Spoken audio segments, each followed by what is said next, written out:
തിരുവനന്തപുരം വർക്കലയിൽ വിദേശ പൗരന് മർദ്ദനമേറ്റ സംഭവത്തിൽ ഒരാളെ പ്രതിയാക്കി വർക്കല പോലീസ് കേസെടുത്തു. വർക്കലയിൽ താമസിക്കുന്ന നന്ദകുമാർ എന്നയാളാണ് പ്രതി.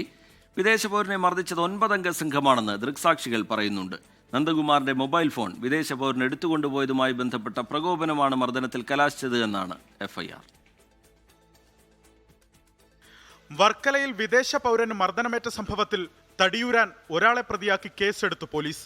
വർക്കലയിൽ താമസിക്കുന്ന നന്ദകുമാറിനെ പ്രതിയാക്കിയാണ് വർക്കല പോലീസ് കേസെടുത്തത്. മറ്റു പ്രതികൾ രക്ഷപ്പെട്ടതായാണ് വിവരം. പോലീസ് ഹെഡ് പോസ്റ്റിന് മുന്നിൽ വെച്ച് മർദ്ദിച്ചുവെന്നാണ് എഫ്ഐആറിൽ വ്യക്തമാക്കുന്നത്. നന്ദകുമാറിന്റെ മൊബൈൽ ഫോൺ വിദേശ പൗരൻ എടുത്തുകൊണ്ടുപോയതുമായി ബന്ധപ്പെട്ട പ്രകോപനമാണ് മർദ്ദനത്തിൽ കലാശിച്ചതെന്നും എഫ്ഐആർ. അതേസമയം മർദ്ദനമേറ്റ വിദേശ പൗരൻ ഇസ്രായേൽ സ്വദേശിയാണെന്ന് തിരിച്ചറിഞ്ഞു.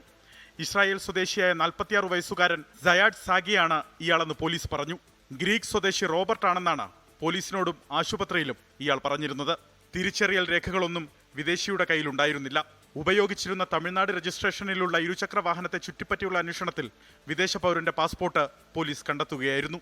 കഴിഞ്ഞ 2-3 ദിവസങ്ങളിലായി പാപനാശം ബീച്ചിന്റെ വിവിധ സ്ഥലങ്ങളിലായി കറങ്ങി നടക്കുന്നതും ശ്രദ്ധയിൽപ്പെട്ടതിനാൽ പോലീസ് നിരീക്ഷണത്തിലായിരുന്നു. ഇതിനിടെയാണ് വാട്ടർ സ്പോർട്സ് ജീവനക്കാരിൽ നിന്നും മർദ്ദനമേറ്റത്. 24 തിരുവനന്തപുരം. ലോകത്തെവിടെയായാലും ഏത് സമയത്തും 24 വാർത്തകളും ഓഗ്മെന്റഡ് റിയാലിറ്റി പാക്കേജുകളും എക്സ്പ്ലെയിനറുകളും വിശദമായി കാണാൻ ഞങ്ങളുടെ യൂട്യൂബ് ചാനൽ നിങ്ങൾക്ക് സബ്സ്ക്രൈബ് ചെയ്യാം.